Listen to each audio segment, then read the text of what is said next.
All right, Susan, thanks so much for doing this. My first question that I have for you is, just tell the audience a little bit about yourself and how you started in the disability community. Yeah, I have a background in human resources and background in teaching group fitness as well.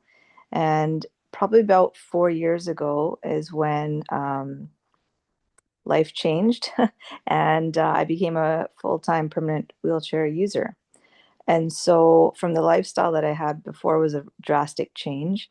And really, once I became a wheelchair user, the barriers were all around me. I couldn't ignore them. And that really just got me into advocacy as second nature. So, just speaking up whenever I saw something that could be fixed or a barrier, I would speak to whoever needed to, either it be a municipality or a business owner, that type of thing. So that was kind of what really started me in advocating, and it's really just continued to grow from there. Mm-hmm. So what is it that you do currently nowadays? What I currently do, I advocate full time. Accessibility advocating for the province of BC here, and focused on everything and anything you can imagine. So, from the city level to the provincial level, down to mom and pop shops, and everything in between, and even in the education system. Really, um, one of the biggest advocating projects that I took on was in the city of White Rock was to make the pier more accessible. And with the success of that, there's quite a lot of learnings that I had. And one of the major learnings was the lack of awareness and training. And that is what I really started to pursue as well, going up to the provincial level. And really, my focus on that part is trying to ensure that it's mandated that everybody, no matter what level you are, um, has a certain baseline of education, some training about what is disability, and in Canada, what are the stats? How does this affect them? What does this mean in your business? Just base level facts and understanding and awareness. And if everybody had that at every level, it would help, especially when the province has already mandated that the public sector has accessibility committees and they have a feedback mechanism. Really, having the training will give an understanding for why those measures are in place. Mm-hmm. Uh, my next question is like because you mentioned that in Canada you work on the pier in terms of like accessibility. So I'm wondering, like in Canada itself, how is accessibility sort of implemented in sort of in everyday life? What goes on in there? Well, it's there's the federal level of accessibility, and then there's the provincial level of accessibility, and how that, I guess, where I'm kind of focused is more the provincial level, and that's really the public sector. So that means places like schools and municipalities, cities. They're the ones that have been mandated through the Accessibility Act of BC. And the mandate says that they will have an accessibility committee, and they will have committee um, a plan, an accessibility plan, and then also a feedback system. So those three components right now. And it's developing even further to include um, accessibility standards. So those are the next thing to come through. There was public engagement on that a year ago. And so hopefully soon those will be implemented as far as providing guidelines for businesses on what is expected for accessibility procedures and processes in their business on the service level and also on the employment level. Mm-hmm. Because what I was gonna ask is, what have you seen like on the ground in terms of like how accessible, how sort of that plan that you just described is being, carried out? Like, what sorts of progress has been made on the accessibility front? So yeah, there, because this has been mandated, the cities now and the schools now have these accessibility committees, right? And Uh, then so those meetings are starting to happen.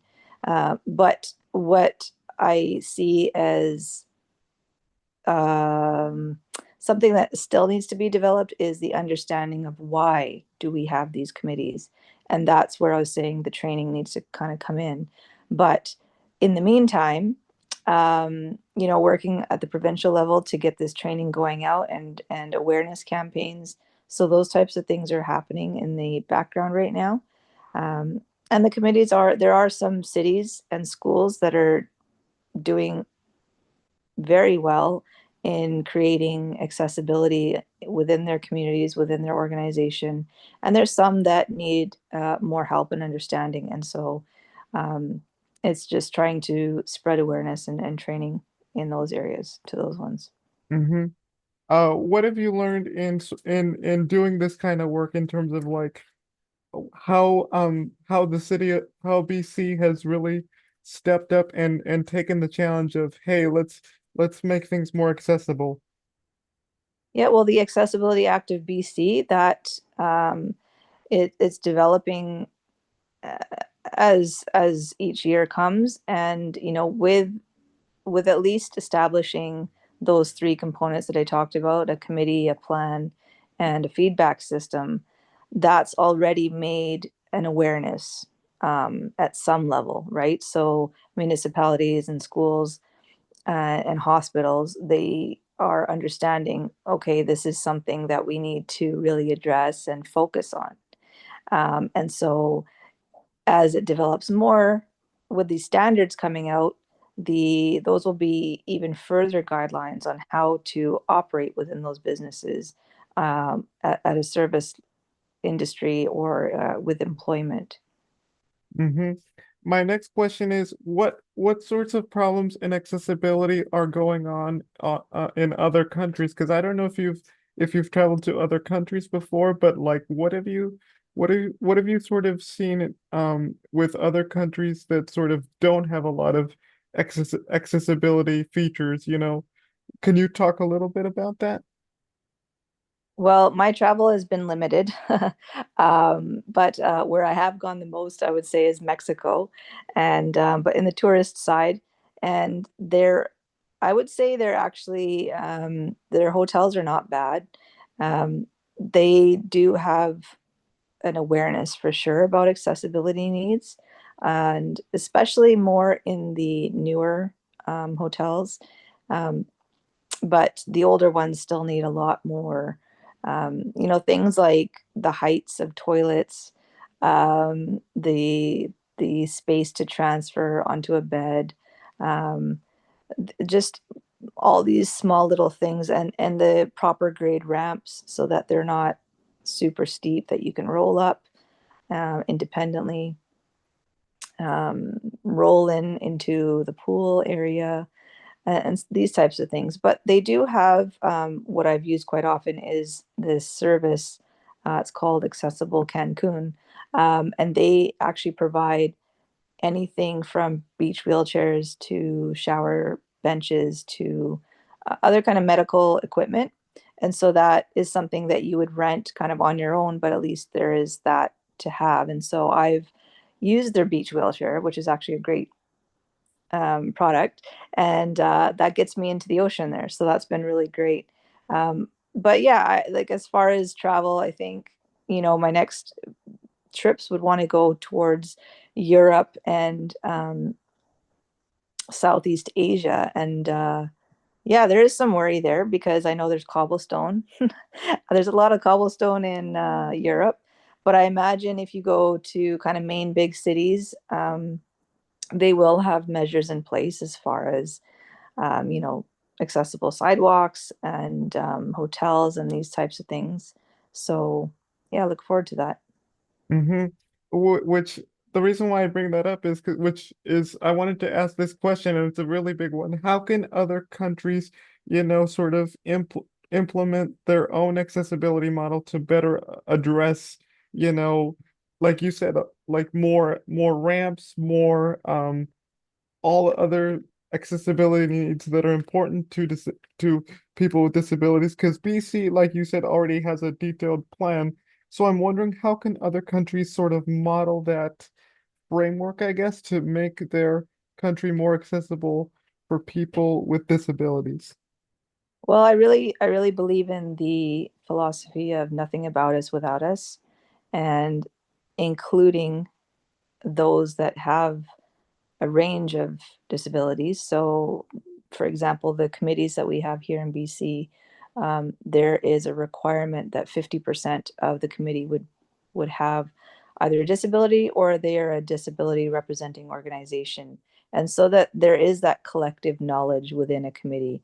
And that's really what I would encourage other countries to start with, because then that will really give them the lens of what the needs are from all these different perspectives and users. So that would be kind of the initial, but then also establishing regulations as far as what are, you know, and I'm just speaking from the mobility side of things, but what are proper grades for ramps? But then even if you look at visual needs, what are the wayfinding tactile things that um, are required? So we're just really understanding the needs of all these different disabilities and then starting to implement regulations about it. All righty. That's it